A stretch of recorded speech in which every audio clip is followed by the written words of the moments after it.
Hello guys, सभी भाई और बहनों को मेरा नमस्कार। चलिए आज की वीडियो स्टार्ट करते हैं। स्टार्ट करने से ही आपसे रिक्वेस्ट है कि चैनल को सब्सक्राइब करें एंड वीडियो को लाइक करें।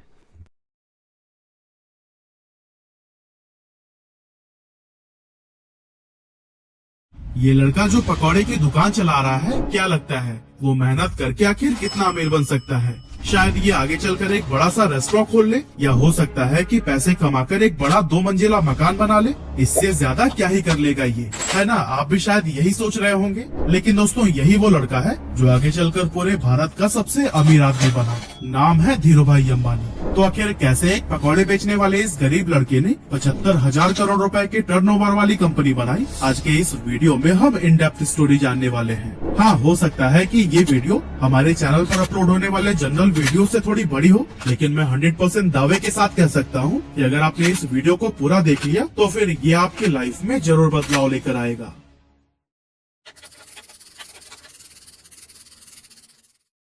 तो दोस्तों, इस कहानी की शुरुआत होती है 28 दिसंबर 1932 से, जब गुजरात के चोरवाड़ गांव के एक मिडिल क्लास फैमिली में धीरजलाल हीरालाल अंबानी का जन्म हुआ था। और यही साधारण सा दिखने वाला लड़का आगे चलकर धीरूभाई अंबानी के नाम से फेमस हुआ। इनके पिता हीराचंद गोवर्धन भाई अंबानी गांव के ही स्कूल में बच्चों को पढ़ाने का काम करते थे। और कुछ इसी तरह से जब धीरूभाई अंबानी 5 साल के हुए, तब उनका एडमिशन बहादुर खानजी स्कूल में करा दिया गया। हालांकि धीरूभाई अंबानी को पढ़ाई लिखाई से कोई खास लगाव नहीं था, फिर भी पिता के डर से न चाहते हुए भी उन्हें स्कूल जाना ही पड़ता था। अब क्योंकि हीराचंद जी के कुल 5 बच्चे थे और जैसे जैसे वो बड़े हो रहे थे, उन्हें स्कूल की सैलरी से घर चलाने में काफी प्रॉब्लम होने लगी थी। और दोस्तों, इसी गरीबी और तंगहाली से ही परेशान होकर एक दिन धीरूभाई अंबानी ने फैसला किया कि अब वो पढ़ाई छोड़कर कोई काम करेंगे। वैसे तो बेटे के इस फैसले से हीराचंद काफी नाराज हुए और उन्हें वापस स्कूल भेजने की कोशिश में लग गए, लेकिन धीरूभाई की जिद के सामने उन्होंने भी हार मान ली। अब दोस्तों, यहाँ धीरूभाई काम तो करना चाहते थे, लेकिन आखिर करें क्या, ये उन्हें समझ नहीं आ रहा था। और इस तरह से काम की तलाश में वो इधर उधर घूमते रहे। और फिर इसी टाइम पर वो अपने गांव के एक मंदिर पहुंच गए। उन्होंने देखा कि अक्सर सुनसान रहने वाले मंदिर परिसर में आज बहुत भीड़ लगी हुई थी। जब पता किया तो मालूम पड़ा कि यह भीड़ हर साल फरवरी के महीने में किसी प्राचीन मान्यता की वजह से लगती है। अब इतनी बड़ी संख्या में श्रद्धालुओं को देखकर धीरूभाई ने सोचा कि यहाँ खड़े खड़े इन लोगों को भूख तो लगती ही होगी, क्यों न इस मौके का फायदा उठाकर यहाँ पकौड़े बेचे जाए। और दोस्तों, अभी तक धीरूभाई को उनके पिता की तरफ से जो भी थोड़ी बहुत पॉकेट मनी मिलती थी, वो उसे एक गुल्लक में जमा कर देते थे। लेकिन अब उस गुल्लक को तोड़ने का समय आ चुका था। उन्होंने बिना किसी देरी के गुल्लक तोड़कर पैसे निकाला, उससे ठेला खरीदा और मंदिर के पास ही पकौड़े बेचने लगे। अब दोस्तों, इस धंधे से उन्हें शुरुआत में तो बहुत प्रॉफिट हुआ, लेकिन कुछ समय के बाद जब श्रद्धालुओं की संख्या कम होने लगी, तो फिर उनकी आमदनी भी लगभग न के बराबर रह गई।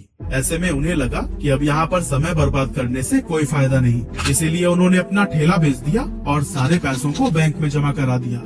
आगे चलकर वो फिर से किसी काम की तलाश में लग गए और फिर उस दौरान उन्होंने देखा कि बहुत सारे लोग यमन में काम करने के लिए जा रहे हैं और आज से पहले जो भी वहाँ पर गए थे, उनकी फाइनेंशियल कंडीशन काफी बेटर हो गई थी। लेकिन इसके पीछे की वजह क्या थी, इसका जवाब ढूंढने पर धीरूभाई अंबानी को पता चला कि यमन में इंडिया से कई गुना ज्यादा पैसा बनता है।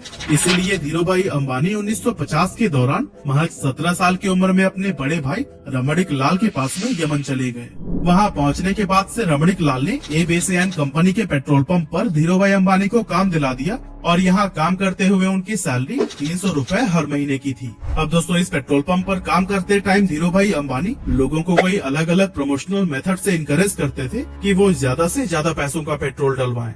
अब दोस्तों, उनके ऐसा करने की वजह से पेट्रोल पंप का रेवेन्यू काफी ज्यादा बढ़ गया और उनके काम से खुश होकर उन्हें पेट्रोल पंप का मैनेजर बना दिया गया। अब क्योंकि प्रमोशन होने की वजह से पेट्रोल पंप पर काम करने के बाद भी धीरूभाई के पास काफी टाइम बच जाता था, तो ऐसे में उन्होंने सोचा कि इस खाली टाइम में क्यों न एक जॉब कर ली जाए। और फिर ऐसा सोचकर वो एक जगह पर क्लर्क के तौर पर भी काम करने लगे। अब दोस्तों, हम इंडियन दुनिया के किसी भी कोने में क्यों न चले जाएं, पर अपनी चाय की आदत को नहीं बदल सकते। और धीरूभाई को भी चाय पीना बहुत पसंद था। अब वैसे तो इसके लिए उनके पास 2 ऑप्शंस थे, या तो वो रोड साइड पर 10 पैसे की चाय पिए या फिर किसी 5 स्टार होटल में 1 रुपए की। लेकिन यहाँ पर धीरूभाई ने 1 रुपए वाली चाय को ही चुना, ताकि वो चाय की चुस्कियाँ लेते लेते आसपास के अमीर लोगों की बातों को सुनकर ये जान सके कि आखिर वो ऐसा क्या करते हैं कि वो इतने अमीर हैं। ऐसे ही एक दिन जब वो चाय पी रहे थे तभी उन्होंने अपनी बगल वाली टेबल पर बैठे दो लोगों की बातें सुनी, जिसमें एक व्यक्ति दूसरे को बता रहा था कि क्या तुम्हें पता है हमारे यमन में जो चांदी के रियाल के सिक्के चलते हैं ना, उनमें लगी चांदी की कीमत इस रियाल से भी ज्यादा है। यानी कि 100 रुपए के सिक्कों में 110 रुपए की चांदी है। अगर कोई इसे पिघलाकर निकाल ले तो फिर उसके पास पैसे ही पैसे होंगे। अब वैसे तो ये अमीर लोग इस बात को बस मजाक मजाक में कर रहे थे, लेकिन धीरू भाई ने इसे सीरियसली ले लिया। उन्होंने एक मशीन खरीदी और फिर लाखों की संख्या में सिक्कों को पिघलाना शुरू कर दिया। जैसे जैसे धीरू भाई का यह काम आगे बढ़ा, मार्केट में सिक्कों की कमी होने लगी और गवर्नमेंट भी इस बात से परेशान थी कि आखिर ये सिक्के जा कहाँ रहे हैं। और दोस्तों, जब गवर्नमेंट ने इस बात की जांच के लिए इन्वेस्टिगेशन टीम बनाई तब धीरू भाई अंबानी का नाम सामने आया। हालांकि जब तक पुलिस उनके ठिकाने पर पहुंचती, धीरू भाई सारे पैसे इकट्ठा करके वहां से इंडिया निकल चुके थे। ये साल था 1958 का, जब धीरू भाई वापस अपने घर पहुंचे और जब उनके पिता ने यह सुना कि वो नौकरी छोड़कर आए हैं तो वो काफी ज्यादा नाराज हुए। रिश्तेदारों ने भी काफी क्रिटिसाइज किया, लेकिन फिर भी उन्होंने किसी की भी बातों पर ध्यान नहीं दिया। दोस्तों, यमन से वापस आकर कुछ समय गांव में बिताने के बाद उन्होंने कोकिला बहन से शादी कर ली और फिर उसके बाद अपना बिजनेस स्टार्ट करने के लिए मुंबई चले गए। 1958 में ही उन्होंने 50,000 रुपए की पूंजी के साथ रिलायंस कॉमर्शियल कॉर्पोरेशन नाम से ऑफिस खोला और मसालों का व्यापार करने लगे। कुछ समय के बाद उन्हें पता चला कि मसालों की बजाय अगर सूत का व्यापार किया जाए तो उससे ज्यादा फायदा होगा, लेकिन प्रॉब्लम ये थी कि उनके पास इस व्यापार के लिए पर्याप्त पैसे नहीं थे। इसीलिए उन्होंने अपनी कजन चंपकलाल दमानी के साथ मिलकर व्यापार करने का सोचा, जो पहले उन्हीं के साथ यमन में रहा करते थे। लेकिन जब उन्होंने इस इंडस्ट्री में एंटर करने की ट्राई की तब उन्हें पता चला कि यहाँ पर व्यापारियों ने एक यूनियन बना रखा है और वो सभी मिलकर किसी भी नए व्यापारी को इस इंडस्ट्री में एंटर नहीं होने देते हैं। और अगर किसी को एंटर करना भी है तो उससे पहले यूनियन के लीडर से परमिशन लेनी पड़ती है। इस तरह से एक नए फील्ड में उतरना धीरू भाई अंबानी के लिए काफी चैलेंजिंग हो गया था। हालांकि काफी मेहनत मशक्कत के बाद उन्हें ये परमिशन तो मिल गई, लेकिन इसके बाद उन्हें पता चला कि वो जिन फैक्ट्री से सूत खरीद रहे थे उन्होंने भी एक यूनियन बना रखा है और जिन्हें फाइनल प्रोडक्ट बेचा जाता था उनका भी एक अलग यूनियन है। इस तरह से ये सभी मिलकर इन बीच के ही व्यापारियों को लूट रहे थे, क्योंकि एक तो फैक्ट्री वाले सूत महंगे में सेल कर रहे थे और दूसरी तरफ खरीदार उसे सस्ते में ले रहे थे। बीच में नुकसान हो रहा था धीरू भाई और उनके जैसे कई सारे व्यापारियों का। ये सब देखने के बाद धीरू भाई ने एक बहुत बड़ा स्टेप लिया और अपने यूनियन के सभी मेंबर्स को इकट्ठा करके यह डिसाइड किया कि हम सब फैक्ट्री से सस्ते में माल उठाएंगे और महंगे में बेचेंगे, ताकि हमें भी अपने हक का पूरा प्रॉफिट मिल सके। हालांकि ऐसा करने पर मुंबई के कई बड़े व्यापारी नाराज हो गए और इसीलिए उन्होंने एक IAS ऑफिसर को पैसे खिलाकर उस जगह पर ताला लगवा दिया जहां पर खरीदारी के लिए बोली लगाई जाती थी। लेकिन दोस्तों, धीरू भाई अंबानी का दिमाग भी किसी से कम थोड़ी था। उन्होंने जब गोदाम में ताला लगा देखा तो अपना विरोध जताने के लिए यूनियन के मेंबर्स के साथ मिलकर अपना सारा माल उसी IAS ऑफिसर के घर के सामने रखवा दिया। अब कुछ ही घंटों में उस IAS ऑफिसर के घर पर बड़े ऑफिसर्स आने वाले थे और अगर वो घर के सामने बिखरी हुई बोरियों को देख लेते तो फिर उन्हें IAS के हरकतों का पता लग जाता। इसी वजह से अपनी नौकरी को बचाने के लिए कुछ ही मिनटों के अंदर उस IAS ऑफिसर ने ताला खुलवा दिया और धीरू भाई समेत उन सभी व्यापारियों का कारोबार फिर से चल पड़ा।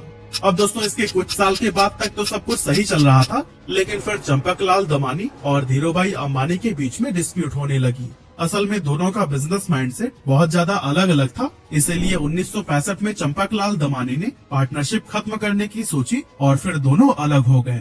1966 में धीरू भाई अंबानी ने गुजरात के नरोदा में टेक्सटाइल मिल शुरू की और फिर यहाँ से उन्होंने कभी भी पीछे मुड़कर नहीं देखा।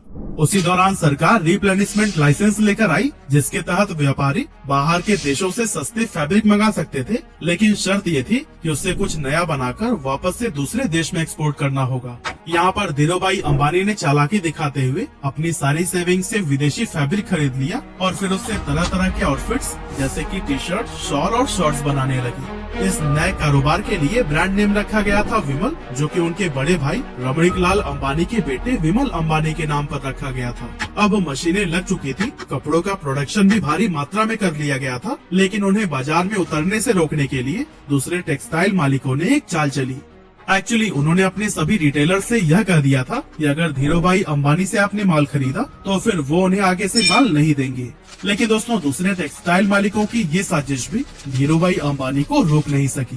धीरू भाई पूरे देश में घूमे और रिटेलर्स को ये भरोसा दिलाया कि वो माल उन्हीं से ही खरीदे। उन्होंने सभी रिटेलर्स से ये वादा किया कि अगर नुकसान होगा तो उनके पास आना और अगर मुनाफा हुआ तो अपने पास रख लेना। धीरू भाई की ये बात थोक व्यापारियों को भी भा गई और उन्होंने उनसे जमकर कपड़े की खरीदारी की।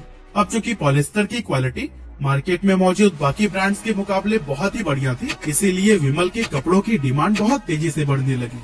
और दोस्तों एक मौका तो ऐसा भी आया जब एक ही दिन में देश भर में विमल के 100 शोरूम्स का उद्घाटन किया गया और विमल उस जमाने का नंबर 1 पॉलिस्टर ब्रांड बन गया। इसके अलावा वर्ल्ड बैंक की टीम ने जब धीरू भाई के नरोदा स्थित कपड़ा मिल का इंस्पेक्शन किया तो फिर उन्होंने इसे इंडिया का बेस्ट टेक्सटाइल मिल कहा। साथ ही यहाँ पर बने हुए कपड़े डेवलप्ड कंट्री के स्टैंडर्ड्स पर भी एक्सीलेंट साबित हुए। लेकिन दोस्तों ये सफर धीरू भाई अंबानी के लिए इतना आसान नहीं था, क्योंकि जब इनके कॉम्पिटिटर्स को ये पता चला कि धीरू भाई अंबानी रिप्लेनिशमेंट का गलत फायदा उठा रहे हैं, तब उन्होंने धीरू भाई अंबानी पर केस कर दिया। इसके बाद से धीरू भाई अंबानी ने ये सफाई दी कि शर्तों में ये कहाँ लिखा गया है कि बाहर के देशों से माल मंगाकर 100% प्रोडक्ट को ही एक्सपोर्ट कर देना है। असल में धीरू भाई अंबानी विदेशी फैब्रिक से बनाए गए कपड़ों में से कुछ हिस्सा फॉरेन मार्केट के लिए रवाना कर देते थे और फिर बाकी का डोमेस्टिक के लिए रख लेते थे। और दोस्तों उनकी इस स्ट्रैटेजी से उनके बिजनेस को काफी प्रॉफिट भी हुआ। साथ ही विमल देश सहित विदेशों में भी अपनी अच्छी पहचान बनाने में कामयाब हो गया। इस एरिया में मिली सफलता के बाद धीरू भाई अंबानी ने धीरे धीरे कई और भी दूसरे सेक्टर्स में अपने बिजनेस को एक्सपैंड करना शुरू कर दिया। 8 मई 1973 को कंपनी का नाम रिलायंस कॉमर्शियल कॉरपोरेशन से बदलकर रिलायंस टेक्सटाइल इंडस्ट्रीज लिमिटेड कर दिया गया और 1976-77 के बीच इसका एनुअल टर्नओवर 70 करोड़ रुपए हो गया था। अब दोस्तों आया जनवरी 1978, जब धीरू भाई अंबानी ने आजाद भारत का पहला आईपीओ लाने का विचार किया और फिर अपनी कंपनी को बॉम्बे और अहमदाबाद स्टॉक एक्सचेंज पर लिस्ट कर दिया। 10 रुपए शेयर प्राइस पर 2.8 मिलियन इक्विटी शेयर्स का आईपीओ पेश किया गया, जिस पर इन्वेस्टर्स ने जमकर भरोसा जताया और 58,000 इन्वेस्टर्स ने इसमें इन्वेस्ट किया था। इस स्टॉक से लोगों ने भरपूर प्रॉफिट कमाया और ये इतना पॉपुलर हो गया कि जब 1986 में कंपनी की एनुअल शेयर होल्डर मीटिंग रखी गई तो फिर उस टाइम पर 30,000 शेयर होल्डर्स उसमें शामिल हुए, जो कि इंडियन कॉर्पोरेट हिस्ट्री में एक रिकॉर्ड बन गया था। कमाल की बात तो ये थी कि उस टाइम पर बॉम्बे में एक भी ऐसा हॉल नहीं था जो कि इतने लोगों की कैपेसिटी को होल्ड कर सके। इसी वजह से इस मीटिंग को एक मैदान में ऑर्गेनाइज किया गया था। 1980 में धीरू भाई अंबानी ने महाराष्ट्र के पाताल गंगा में पॉलिस्टर फाइबर धागे का कारखाना खोला और काफी कोशिशों के बाद तेल के उत्पादन के लिए भी सरकार से लाइसेंस हासिल कर ली। इस तरह एक टाइम पेट्रोल पंप पर काम करने वाले धीरू भाई अंबानी की अपनी खुद की ऑयल प्रोडक्शन कंपनी हो गई। इसके बाद आया 16 फरवरी 1986, जब धीरू भाई को पहला हार्ट अटैक आया। एक्चुअली उन्होंने अपने बेटे मुकेश अंबानी को बताया कि उनकी पीठ में काफी तेजी से दर्द हो रहा है और इससे पहले कि उन्हें हॉस्पिटल लेकर जाया जाता वो अनकॉन्शियस हो गए थे। अब जब मुकेश अंबानी उन्हें लेकर अफरा तफरी में हॉस्पिटल पहुंचे तो डॉक्टर्स ने कहा कि अगले 42 घंटे इनके लिए बहुत ज्यादा क्रिटिकल हैं। लेकिन दोस्तों इतनी सीरियस हालत होने के बावजूद होश आते ही उन्होंने अपने बेटे को देखते हुए कहा, तुम परेशान मत होना बेटा, मैं सब ठीक कर दूंगा। इस स्ट्रोक के बाद से धीरू भाई अंबानी का एक हाथ पैरालाइज हो गया था, लेकिन धीरू भाई अंबानी ने डिसाइड किया कि ये उनकी कमजोरी नहीं बनेगा। इसीलिए लगातार 3 महीनों तक उन्होंने खूब एक्सरसाइज की, डाइट पर पूरा ध्यान दिया और लाइफस्टाइल में बदलाव किया। इसका असर ये हुआ कि धीरू भाई का हाथ पहले से काफी ठीक हो गया। अब दोस्तों आगे चलकर धीरू भाई अंबानी एक ऐसे गोल्डन एरा में एंटर हुए जब इनके बिजनेसेस कई सारे सेक्टर्स में तेजी से एक्सपेंड होने लगे। एक्चुअली 1992 में धीरू भाई अंबानी ने वो करके दिखाया जो कि उस समय की बड़ी बड़ी इंडियन कंपनीज ने सपने में भी नहीं सोचा था। असल में इस साल कंपनी ने ग्लोबल मार्केट से भी फंड जुटाना शुरू कर दिया और ऐसा करने वाली रिलायंस देश की पहली कंपनी बन गई थी। साल 1995-96 में धीरू भाई अंबानी ने 9X USA के साथ मिलकर अपनी telecom company Reliance telecom private limited की भारत में शुरुआत की। इसके बाद से 1998 से 2000 के दौरान धीरू भाई अंबानी ने दुनिया के सबसे बड़े रिफाइनरी पेट्रोकेमिकल्स को गुजरात के जामनगर में ओपन किया। और दोस्तों इस टाइम तक धीरू भाई अंबानी का इतना बड़ा नाम हो गया था कि उन्हें देश सहित विदेशों में भी पॉपुलैरिटी मिलने लगी थी। ये पॉपुलैरिटी तब और भी इंक्रीज हो गई जब साल 1996, 98 और 2000 यानी कि 3 साल उन्हें एशिया वीक मैगजीन ने power 50 most powerful people in Asia की लिस्ट में शामिल किया था। ये इंडिया के लिए बहुत ही गर्व की बात थी और इससे भारत के पोटेंशियल्स के बारे में बाकी के देशों को भी अंदाजा होने लगा था। इतना ही नहीं, 15 जून 1998 को धीरूभाई अंबानी पहले इंडियन बने जिन्हें बेहतरीन लीडरशिप के लिए the Wharton school university of Pennsylvania की तरफ से डीन्स मेडल से नवाजा गया था। इसके अलावा 1999 में धीरूभाई अंबानी को बिजनेसमैन ऑफ द ईयर के अवार्ड से भी सम्मानित किया गया और 2001 में द इकोनॉमिक टाइम्स ने इन्हें लाइफ टाइम अचीवमेंट का अवार्ड दिया। और दोस्तों, कहते हैं कि ये सब अवार्ड और सम्मान भले ही सिर्फ धीरूभाई अंबानी को मिले, लेकिन उनकी इस सफलता के पीछे उनकी वाइफ कोकिलाबेन का भी पूरा हाथ था। एक्चुअली जब धीरूभाई अंबानी मुंबई शिफ्ट हुए थे तब उन्होंने कोकिलाबेन को इंग्लिश सीखने के लिए कहा था ताकि व्यापार में वो भी उनकी मदद कर सके।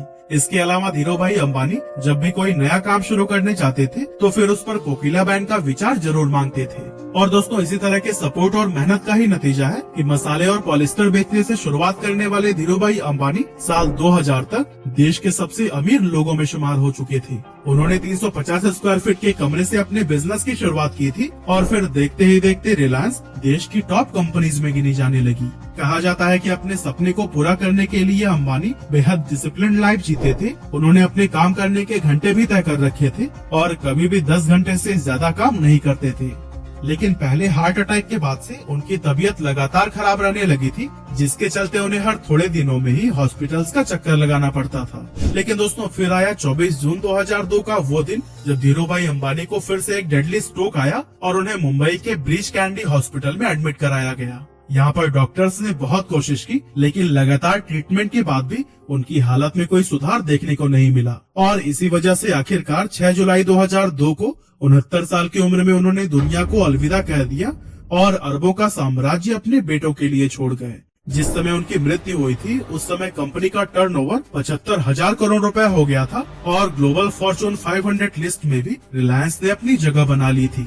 कमाल की बात तो यह है कि इतनी दौलत और शोहरत हासिल करने के बाद भी उन्होंने एक बहुत ही साधारण जीवन जिया और अपनी रूट्स को कभी नहीं भूले। एक मामूली से पकौड़े बेचने वाले के लिए जीरो से शुरुआत करके कई पीढ़ियों तक चलने वाला एक साम्राज्य खड़ा करना ऑलमोस्ट इम्पॉसिबल था, लेकिन धीरूभाई अंबानी ने यह काम करके दिखा दिया।